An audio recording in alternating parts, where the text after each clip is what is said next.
Life is hard work and hard work. Hard and Heart. It's hard work. And most people don't want to do the hard work. And it's hard work. Yes, where your heart is, there your treasure is also. The reason that I believe that millions of people were told, hey, you can work from home, and then say, hey, you can come back. And they said no. Because they decided that they were going to do the hard work and the hard work. They were going to do something that was them.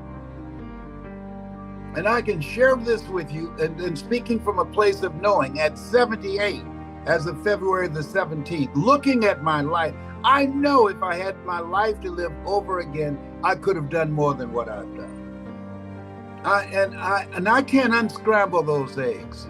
But my goal is to finish strong. My goal is to transform as many lives as I possibly can until I take my last breath. My goal is to train as many speakers that I can who have a hunger to do the greater work, to make a difference in the lives of those around them, and to create a better future for our children. Our children are in trouble. And we know that we can make a greater impact. That we are not here just to be witnesses and say, oh, ain't it awful? No, this is a different place when you don't feel safe. We don't know when our kids go to school, will they come back? I never forget when I talked to my niece who worked at the school in South Florida where they had a shooter, and she had to lead her students out of class to climb over a wall to go down to the Walmart parking lot, because the shooter was in the school killing kids. And I remember how traumatized she was. And she talked about the experience of a kid knocking on the door, saying, let me in. And they had been told, if there's a shooter in the school, no matter what's going on, if there's a desperate voice at the door, don't open the door. And this kid was screaming. He'd been shot in the face. Please let me in. Please. Miss Sampson, let me in.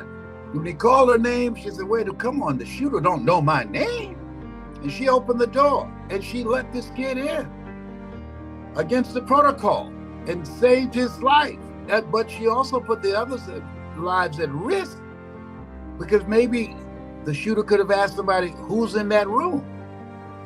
But she said she couldn't do it. And then they had to find out, how are we going to get out of here? This is not normal. I don't care how often it happens. It will never be a normal. It's always abnormal when our children are not. When I was in school, I remember talking to one of my daughters who was teaching. She said, I can't do this anymore. If I go another day, Daddy, I'll die. And Samia said one time I was talking to her, I got to go now. And I said, what's wrong? We got to have a drill. And what kind of drill? In the event a shooter comes into school. When I was in school, we had fire drills. Fire drills. And the bell would be ringing and you had to go out and stand in the parking lot until the fire drill was over, showing us what to do if a fire broke out in the school. Now, our kids, teachers, there's some states that are saying teachers should have guns so they can shoot back if a shooter's in the school. And so now our kids are being given coaching and instructions on where to run and where to hide if a shooter comes into the school. And they said, well, keep the doors locked. Well, this last shooter, and I was in Nashville at the time, shot the doors and got in. And so we don't know. Unpredictable violent behavior in service stations, in grocery stores, in road rage, in parking lots, over parking spaces. This is different. And so in order to me, we have to, one, resurrect a mindset that we can deal with this, that we have the power, God has not given us a spirit of fear, but of power. We have the power to handle this. Evil prevails when good men and women do nothing. We have the power to handle this. Cultures of violence are created by people, and they can be changed by people when they begin to live their lives from the power that they have within themselves to come together to resolve it and to change the culture and the collective thinking of people. Power and of love. That many people are dying a death a second time after their physical death because they're not doing what's in their heart. Where your heart is, there your treasure is also. Where your heart is, you start living a purpose-driven life. Not doing what they love, they're just doing it to pay the bills. Working just hard enough to keep from getting fired, and they're paid just enough to keep them from quitting. A contract of mediocrity. You don't live just trying to put food on the table and a roof over your head. Life has a greater meaning for that. You were chosen. There's something in you. There's something that you have that no one else, they don't have that. You got that. And that when you die and don't bring it here, we all suffer. And as long as you got a pulse, Rabbi Yitzi, he is a rabbi, father. He is a husband and developed a crippling disease. And all he has going for him, the movement of his eyes. He can't talk. Used to sing, used to dance, very active, charismatic rabbi. But all he has left, the movement of his eyes. And he trained himself. He learned how to operate a computer with the movement of his eyes. I read a piece he did called Breaking Through the Darkness. And all he's using, eye movements. He's strengthening what's left. All of us as we get older, all of us as we go forward in life, going to be stripped of things, going to be stripped of people, going to be stripped of talents, abilities, and skills. All of us. Life is coming for us every day. Life be lifing. The doctor looked at me and said, "You have cancer. Your PSA is 2,400. It's metastasized to 7 areas of your body." No one ever wants to hear that. Life be lifing. And I had to deal with it. A lot of people unplug and get into drugs and alcohol and entertainment and other distractions. But there are few, and I know the few that's who's listening to me can hear me in your heart, not just in your ear, but you can hear me, and that's who I'm talking to. The road to life is straight and narrow, and few there be that find it. Because few there be that are willing to listen. Few there be that are willing to push their excuses aside and decide, I'm not going to be a worrier, I'm going to be a warrior. Few there be that are willing to stand up and fight for what they want. Few there be that will have the courage of this white woman in Tennessee who stood with two African Americans, the Tennessee Three, and they expelled the 2 black legislators. And they asked her, "Why didn't they expel you?" She said, "You, it's obvious, I'm white." That took courage for her to say that. That took courage. And because the other legislators didn't realize the media exposure of this and calling attention to other things that they've been doing, where these black legislators weren't even allowed to speak in committee hearings. I used to be a state legislator. And if they gave them 5 minutes to speak, they would turn their mics off. Just totally disrespectful. And unapologetically racist to their bones, to their hearts. And so when you look at life, this thing called life, you have to decide, I'm going to live my life on my terms. I got the power to do more than I can ever begin to imagine. And so when you live from that place, you can do the greater work. When you find something that you love, something that resonates with you, You can begin to live a life that will outlive you. Power, love, and a sound mind. You can't be in a sound mind when you're running scared. You can't be in a sound mind when you're not working and reading and developing yourself and being actively engaged in life, day in and day out. As long as you got a pulse, as long as you are breathing, you are still here. You can still make a difference. Our children are 40% of our population, but they're 100% of our future. And so Rabbi Yahtzee, he's proving, hey, if you can't do anything but move your eyes to make a computer right for you, you still have a voice that needs to be heard. Life is not playing with us. And what's so heartbreaking sometimes is just how the culture that we're in, we've been indoctrinated with an addiction for entertainment, which is escapism from reality. People talking about who's the GOAT, and they're amateurs in their own lives. And when you put on the pandemic, and then you look at what's happening in Ukraine, and then you look at artificial intelligence, the people that's intimidated by ChatGPT, one, they don't have a growth mindset. They're not working on themselves and learning how to stay ahead of technology. And the other thing is, the P stands for passion. They have not found something that's theirs, that they can do it so well. They love it so much, they do it for nothing, but do it so well that people will pay them to do it because that's what's in their heart. That's who they are. That's what they do. And T stands for tenacity. That's what is required to stay ahead of technology and anything else that's out here. That's what the people who used to work for General Motors, and when they automated, they lost thousands of jobs in Detroit, but they came back. And people will come back after this.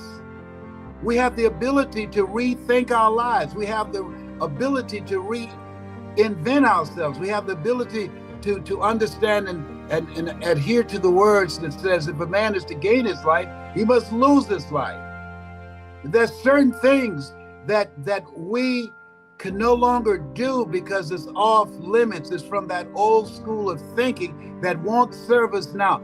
This is a new order, a new place that requires elevation of our thinking, elevation of our thoughts, elevation of our behavior, elevations of our relationships and our environment. There's some people you need to get away from them because they're not good for you, including family members and your children. I realized that the part of my life that I start working to rethinking and thinking about where I am and where I want to be and the kind of legacy that I want to live. And I realized I could have been doing so much more work if I had not taken on secondary activity, taking on things that was not my stuff. It's as you get older, you learn to say no, figure it out. And this is the time. Life is calling you, come forth. You got some stuff in you, but I don't know what to do. Figure it out. Come forth. You have greatness in you, but where do I start? Just commit yourself to work, and the rest will come. You'll find a way. If you're going in the wrong direction, turn around, and you'll be going in the right direction. Come forth.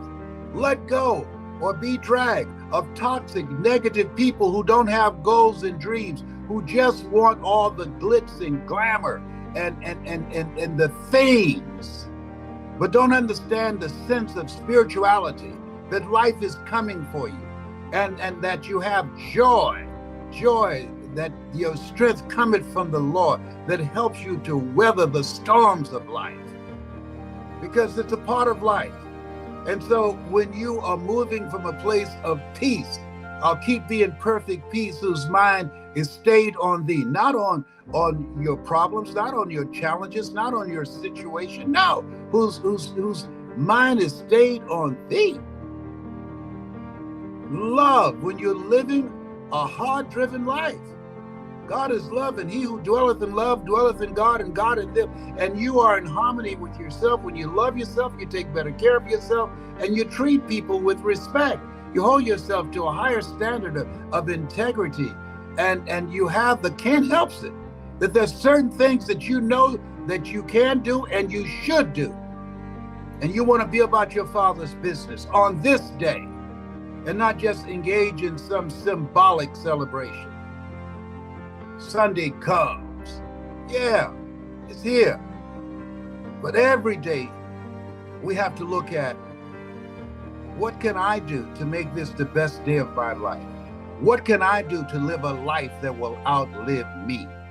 What can I do to push back the tomb and step out of my fears into my faith? What can I do to push back the tomb of excuses and have a solution-driven life? You're not a part of the solution, you're part of the problem. What can I do to push away from people that are not going in the direction that I'm going, and align myself with people who have goals and dreams, and who are hungry and relentless and unstoppable, and are determined to live a life that will outlive them? What can I do to stand up? Therefore, take unto you the whole armor of God, that ye may be able to withstand in the evil day, that having done all to stand.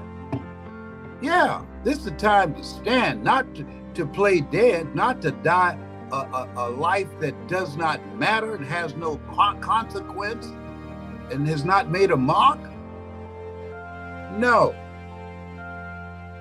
This is a special day that we're given, the privilege of life, the privilege of breathing, the privilege to rethink our lives and activate that we have in us, that God said, 40 million sperm.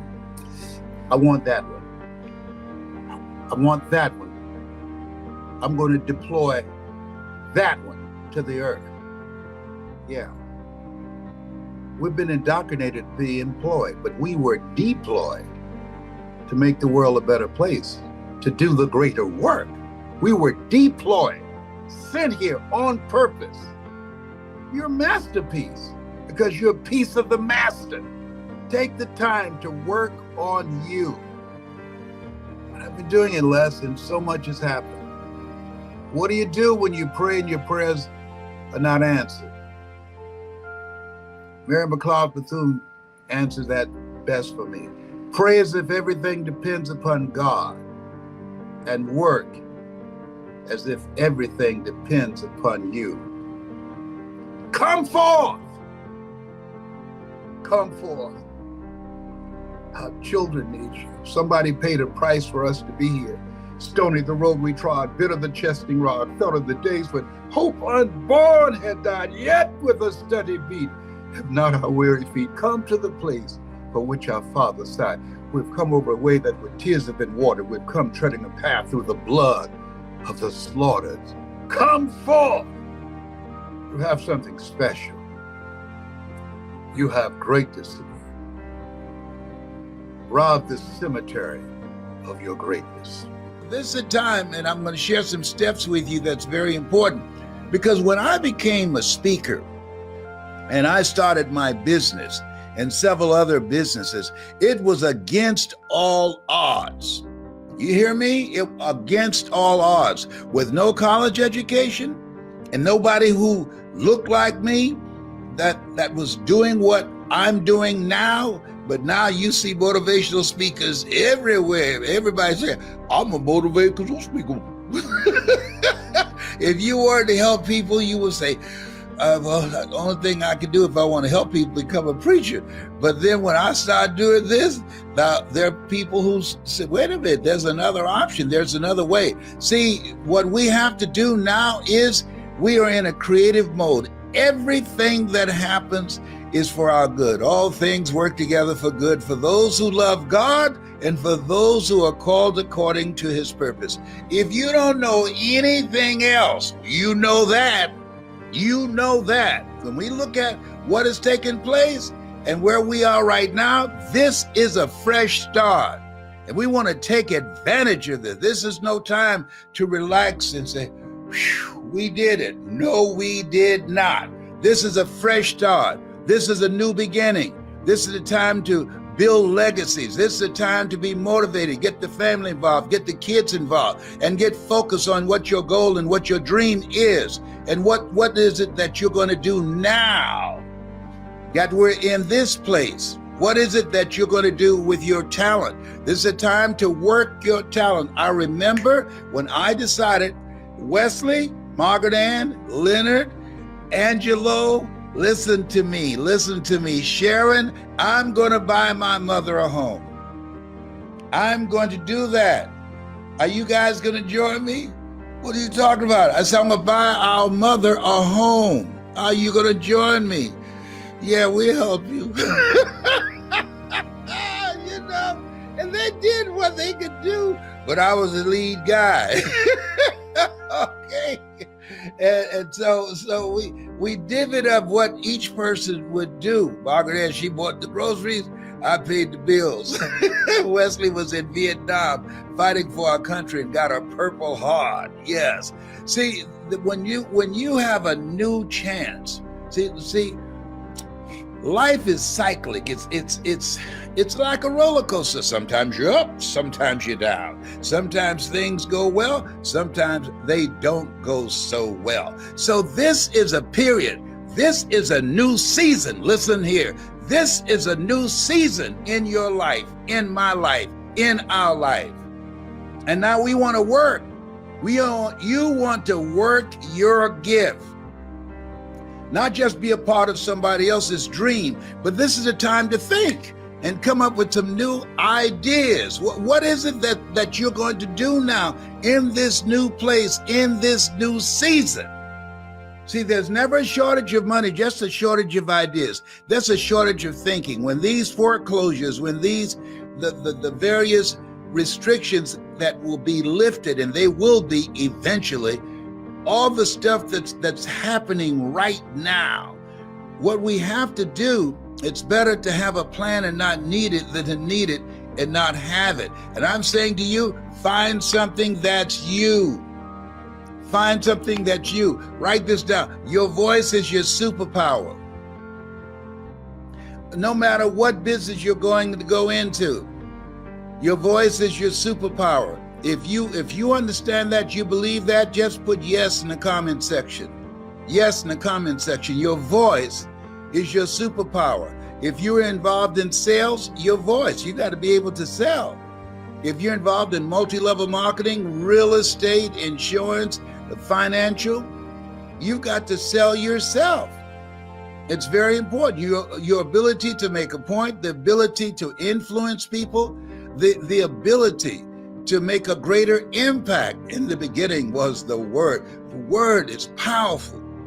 One of the things I can share with you, now you're talking about what is the superpower? What are you talking about? Something that gives you an advantage. I was labeled educable, mentally retarded. Everybody counted me out. And then when I met Mr. Leroy Washington, I was in special education at Booker T. Washington High School in Miami, in Liberty City, in Overtown, moving back and forth, where Mama was promising rent. And he said, young man, develop your mind. Young man, be mindful of who you're around. Young man, once you open your mouth, you tell the world who you are. Those three things are very important. And so with the first one, here's what I want you to do. I want you to go to hungrytospeak.com, hungrytospeak.com, because there you're going to find some medicine for the mind, some power for the mind, and it's called Choosing Your Future. It's a series that I recorded, and at the time I got through with that, that's when I made my first million. That's when I made my first million. People say, what's the most difficult thing you've ever done? Making $1 million? No, the most difficult thing I've ever done, to believe that I could do it. Given my circumstances, born in an abandoned building on a floor, not knowing my birth parents, being a foster child and then adopted, being labeled educable, mentally retarded, put back from the 5th grade at Douglas Elementary School into the 4th grade, and failing again at Booker T. Washington High School. To overcome being in a culture where you are marginalized, where you have the complexion of rejection. To believe that I had the ability to do it. I remember there was a program when I was a kid. Millenniums don't know about that. They weren't here then.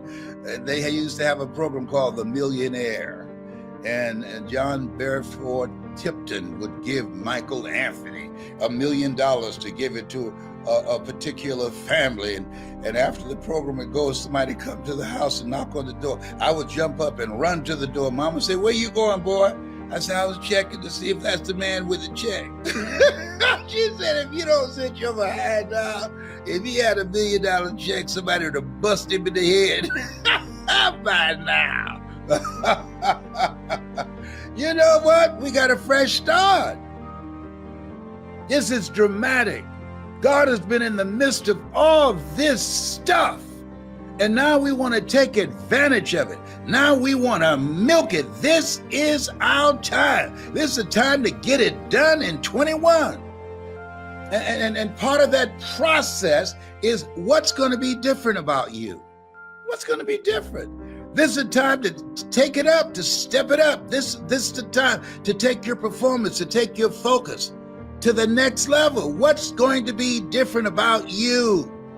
See, the people that are going to maximize this, the people that are going to capitalize on this, the people that's going to make this year, 21, the year to get it done, are the people that are hungry. You got to be hungry. When people are working against you, when there are systems and things in place that are designed to hold you back, you got to be hungry.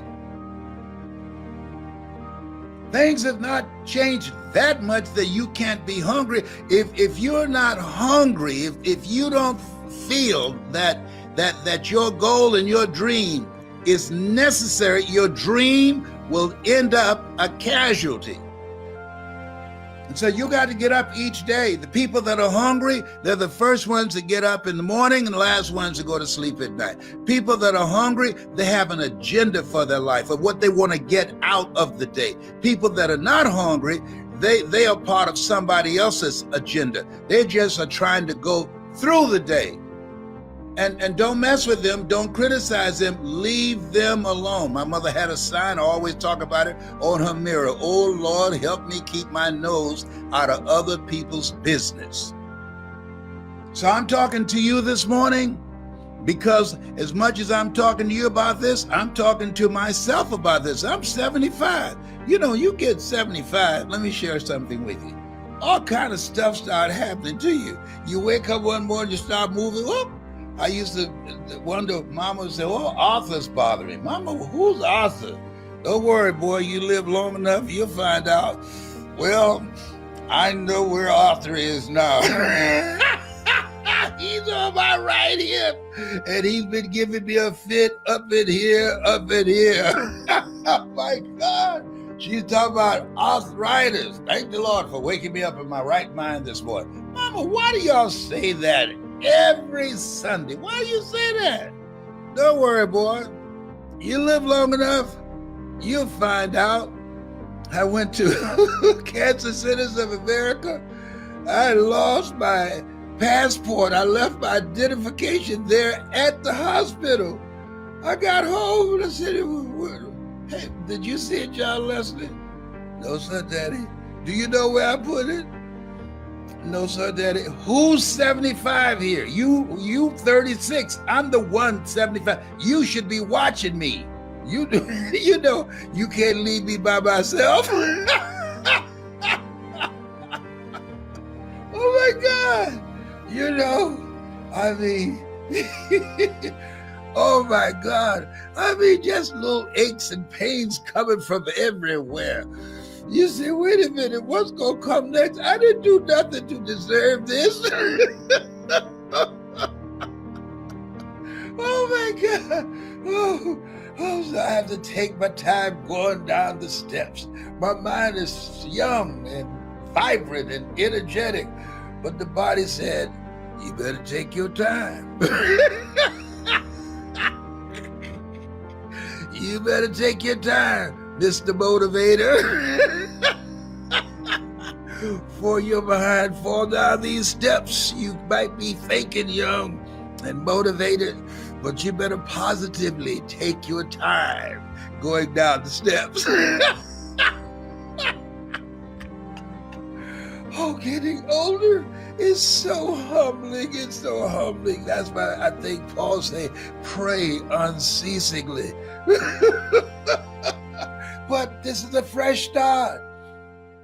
This is a time to be excited. This is a time to get with some people that you know that's going in the direction of where you're going, that's grateful that they're still here because of God's grace and mercy, and to brainstorm about what we are going to do next. That's what I'm doing with my sons, with my daughters. These are my children here. Yeah, that's just half of them. The Lord said, be fruitful and multiply. I took him seriously. I got 5 girls and 5 boys. I smile at you, you'll fail a rabbit test. Millennials don't know anything about a rabbit test. I know they say, what does he mean by that? What's a rabbit test? Don't worry, baby. That's okay. He's a little off. Don't worry about that. I'm telling you.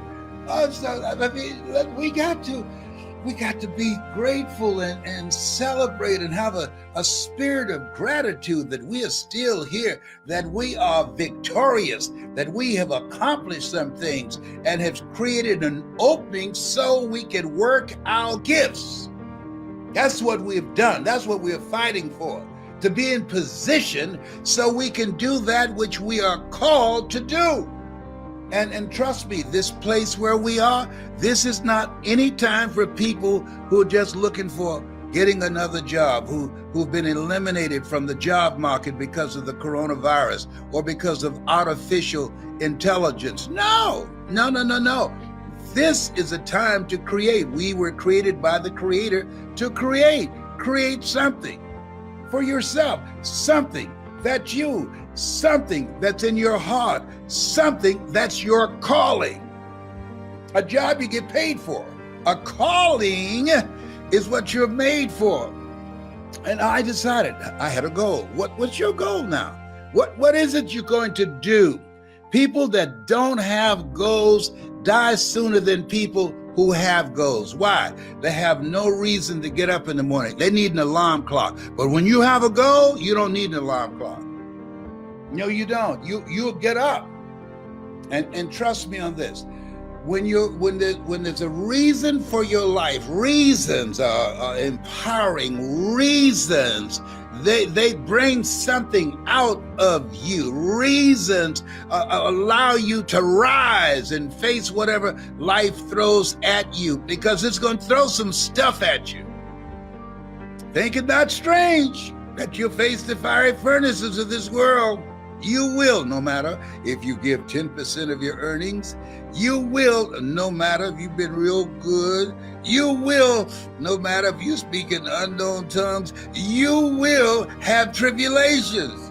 You will, if you've been real good. Yeah, you will have tribulations. Stuff's going to happen to you. Why? That's the way it's set up. Let me tell you something. I have gone through so much stuff. I'm here in Cancer Centers of America, and they gave me a CT scan. You have to drink the solution, and then they scan your body. And they said, oh, we see a little presence of something here. I've said, Lord, look here. Don't you have anybody else? Can you pass this cup to somebody else? Well, come on, what do you mean? What you talking about? Well, you need to come back, and we're going to give you an MRI. MRI? Oh my goodness! I don't like MRIs. Oh, y'all should be calling and talking to people in places where I've been, where they gave me an MRI. From the last MRI I had, I left him a little gift in there. And now that machine, that MRI machine, is on the side of the building.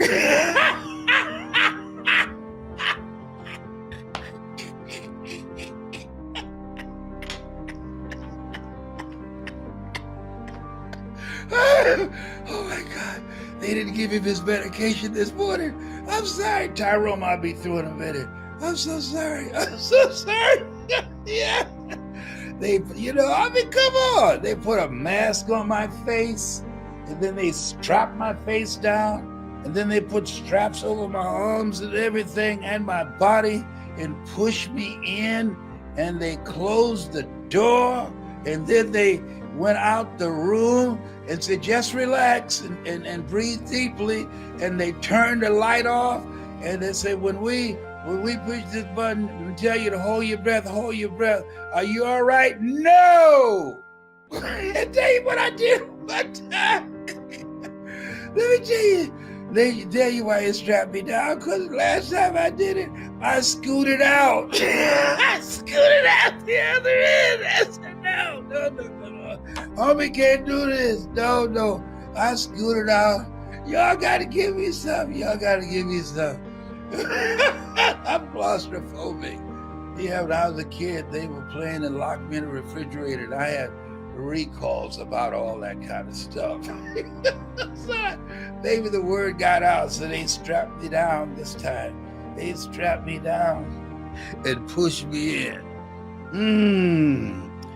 I called the whole game. Give me the script, not the strength. Give me the script to handle this. I was trying to say the Lord's Prayer, the Lord is my shepherd, I shall not want. I had known the 23rd Psalm since I was a kid.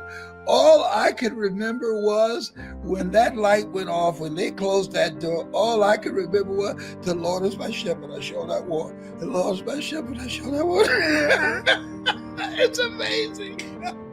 If you never had an MRI, you have no idea what I'm talking about. Hey, all I'm saying is, life is coming for you. Why? I didn't do nothing. I understand. It's coming for you. And so, therefore, take unto you the whole armor of God, that ye may be able to withstand in the evil day, that having done all to stand. And so, as you think about yourself and think about where we are right now, we got a fresh start. And we want to capitalize on this. We want to maximize this. We want to get everything we can out of this. We want to milk this time until it expires. You know what Robert Schuller said? He said, tough times never last, but tough people do. And he was right. And we are still here. We are tough. Now we got to do what we have to do until this expires. Nothing stays the same. Everything must change. Nothing stays the same. Listen, Quincy Jones, flesh and blood didn't reveal that to you, but my heavenly Father, which art in heaven. We got a fresh start. It's time to get serious. What is it you want to do? What's in your heart? What is it that you'd like to do before you check out? My goal is to train entrepreneurs. My goal is to teach people how to use their voice and how to promote their business, to promote themselves, to promote their ideas, to promote their products, to create a new chapter in their lives, to live a larger life, because we can. We got it like that. You think God spared us so we can live a small life? No. We are here to do the greater work. So what does that look like for you? We're here to build a legacy for our children and our children's children. And do you realize that most men, when they die, they leave a liabilities rather than a legacy? They're not even thinking about it. See, when you are in survival mode, it's one thing to live versus surviving. When you're made in the likeness and image of God, and you know that, and you've been given authority and dominion over everything on the face of the earth, and you live from that place of power rather than have that just be lip service, rather than life service, you're able to create. What are you creating? How much time do you have left? The journey that has brought me this far is much longer than the journey that I have left. So my goal is to maximize it. My goal is to finish strong. How many of you are ready to finish strong so that you can live full and die empty, as Miles Monroe would say? Most people go to their graves with their talents, their abilities, their dreams in them. You have to get to a place where you say to yourself, I'm not going out like this. I have a friend of mine who he lived a criminal life, in and out of jail, in and out of jail. And the last time he got out of jail, he went to the hospital.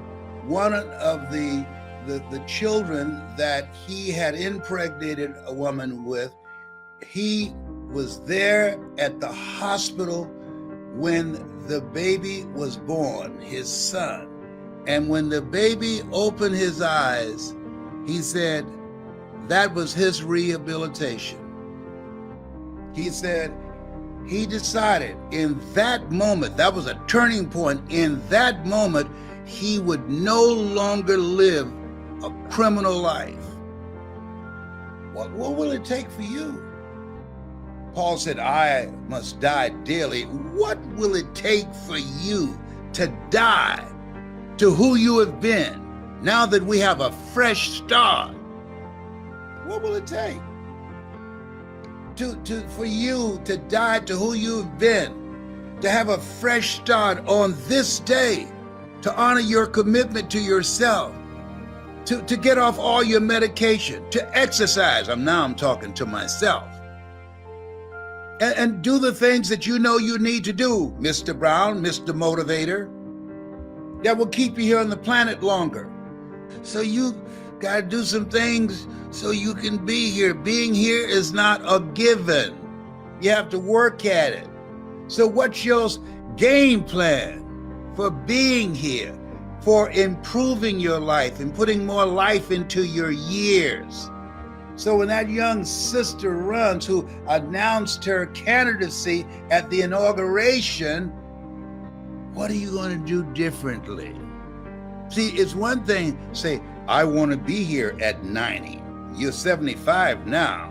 I want to be here now.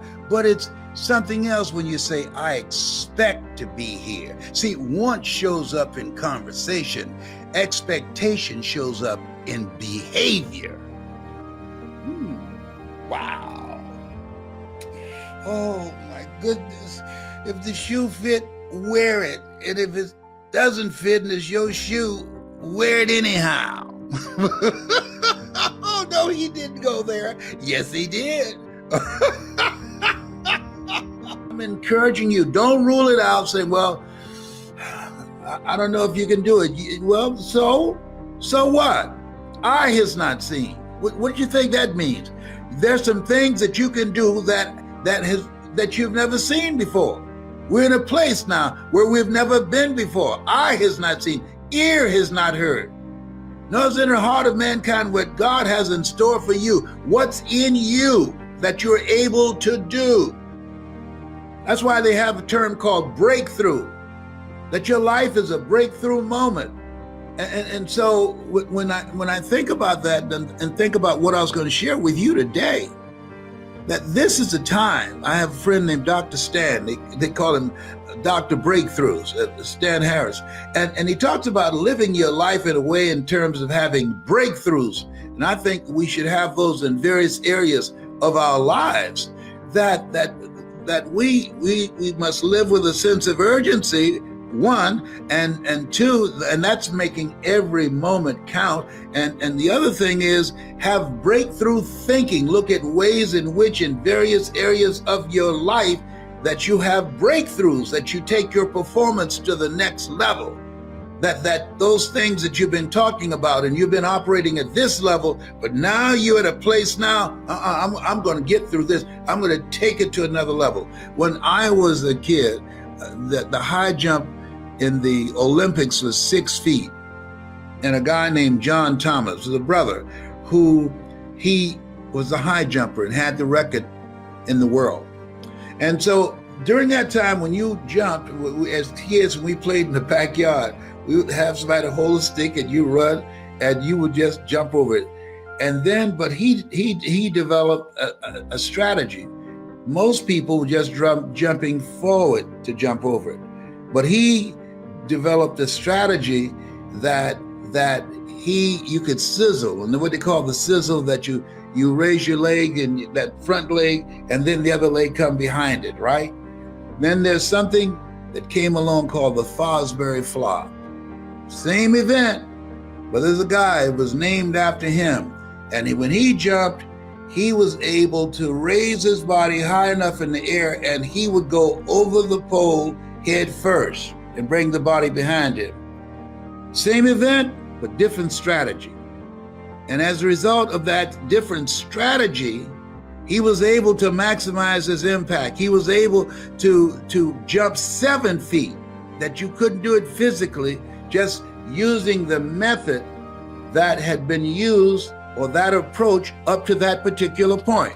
Now, tell me what you mean, Les. I'm trying to stay with you. Well, here's what I mean. That there's some things that you are doing and that you perhaps have not succeeded using the approach that you now have.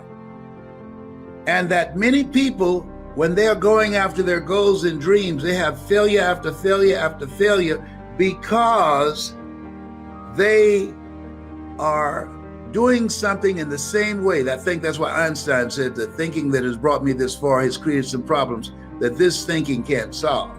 And that's when I came to the concept, and I want you to get my book called You Gotta Be Hungry.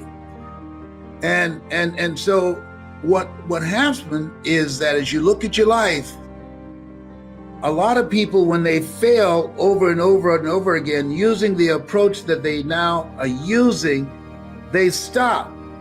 I'm suggesting change your approach, but don't change your decision. Am I making sense to you? Change your approach. Get some help. I believe ask for help, not because you're weak, but because you want to remain strong. And ask for help and don't stop until you get it. Because you've failed at it thus far does not mean that it can't be done by you. It's just that the approach that you're using now does not work.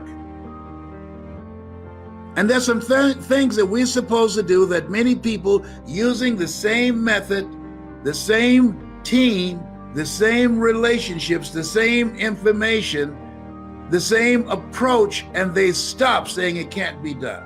I remember as a kid, we used to say to illustrate whether or not someone can accomplish something and whether or not they could not, to illustrate the impossibility of them accomplishing something, we would say, oh, you got a chance of doing that as a man going to the moon. Shut up, get away from me.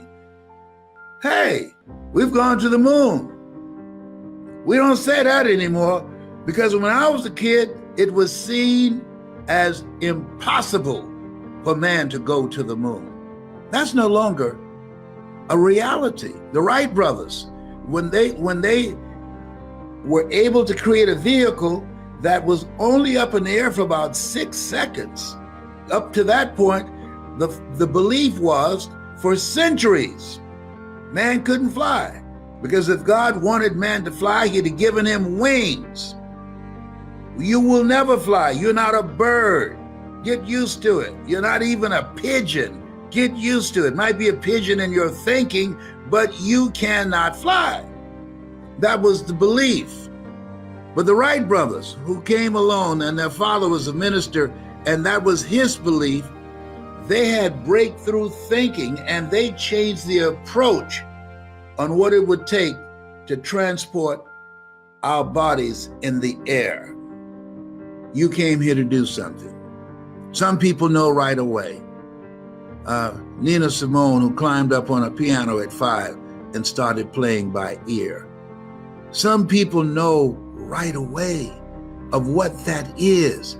And there are some, the majority, because they have not been exposed or seen something, that they have the abilities of greatness that they have within them that they can do, but they have not seen anybody doing it yet.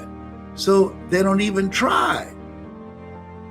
That's why one of the most important things we can do for our children is expose them to things so that they can begin to see themselves in other people. When I was at Booker T. Washington High School, when I saw Mr. Leroy Washington, I was exposed to this man who said to me, "Young man, go in front of the room and work this problem out for me." "Oh, sir, I can't do that." "Why not?" "I'm not one of your students." "Look at me." "Yes, sir, go and do what I'm asking you to do anyhow." "I can't, sir." And then the other students started laughing, saying, "He's DT. He's got a twin brother, Wesley. Wesley is smart. He's DT." He asked, "What's DT?" "He's the dumb twin." And I said, "I am, sir." And he came from behind his desk and he looked at me. He said, "Don't you ever say that again. Someone's opinion of you does not have to become your reality." And so how people live their lives is a result of the story they believe about themselves. And because I was called the dumb twin, because when I was in the 5th grade, I was put back from the 5th grade to the 4th grade, and Mrs. Mary Ford Williams, who was the principal at Douglas Elementary School in Overtown in Miami, came in and said, "Please point out the kids that are causing all of the problems." And I was among those. They can't learn. We're going to put them in a special class by themselves. The kids called us the Dodos. I was in the Dodo ward. Bullying didn't just start. That's how they bullied us. We were in the Dodos ward. We ate together and we were in the class by ourselves. We only went with other kids to the cafeteria at eating time, at lunchtime, and physical education. Other than that, the Dodos were all in one room because the belief was we could not learn. We were dumb. And then this man spoke. Because now in your Dodo ward, they don't give you anything to do but entertain each other, and you color and you play and you clown around, because the belief was there ain't gonna be nothing.